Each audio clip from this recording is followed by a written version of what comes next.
മിശിഹായിൽ പ്രിയ സഹോദരി സഹോദരന്മാരെ, ഷെൽഷാട്ട് കപ്പേളയിൽ നമ്മൾ കാണുന്ന ഒരു ജാറ്, അതാണ് ഇവിടെ നമ്മൾ കാണുന്നത്.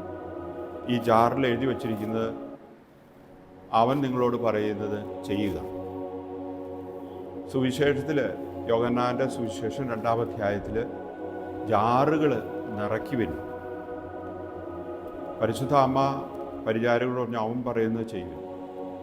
ഈശോ പരിചാരകരോട് പറഞ്ഞു ജാറ് നിറയ്ക്കുക.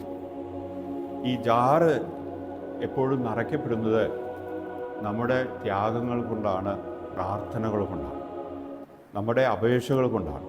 ഈ അപേക്ഷകളും പ്രാർത്ഥനകളും നമ്മൾ ഈ ജാറിൽ നിറയ്ക്കുകയാണ്. ഇതിനെയാണ് ക്യാപിറ്റൽ ഓഫ് ഗ്രേസ്. അത് നമ്മൾ മൂലധനമാക്കി മാറ്റും.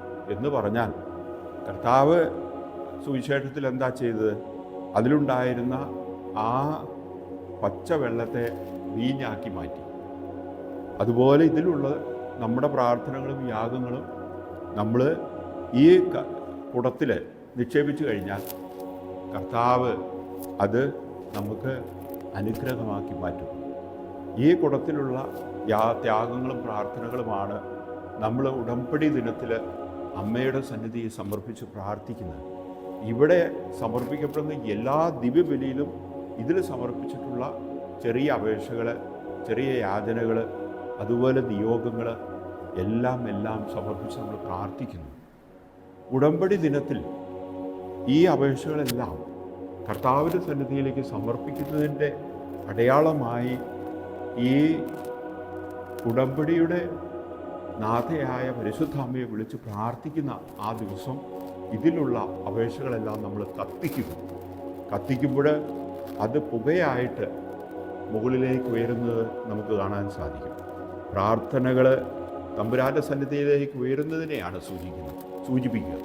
പ്രിയപ്പെട്ടവരെ, ഈ കുടം ഇത് അത്ഭുതങ്ങൾ സൃഷ്ടിക്കുന്ന ക്യാപിറ്റൽ ഓഫ് ഗ്രേസിൻ്റെ കുടമാണ്. ഈ ജാറ് നമ്മുടെ അപേക്ഷകൾ കൊണ്ട് നമുക്ക് നിറയ്ക്കാം. ഉടമ്പടി ദിനത്തിൽ ഇത് മുഴുവനും പരിശുദ്ധ അമ്മ തിരുക്കുമാരൻ്റെ സന്നിധിയിൽ സമർപ്പിക്കുന്നു.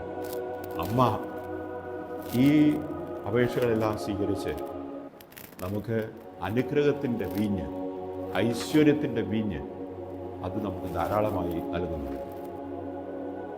കൂടെ നമുക്ക് ഈ അനുഗ്രഹ നിധിയിലേക്ക്, ക്യാപിറ്റൽ ഓഫ് ഗ്രേസ്, ഈ ജാറിലേക്ക് നമ്മുടെ അപേക്ഷകൾ എഴുതിയിടാം.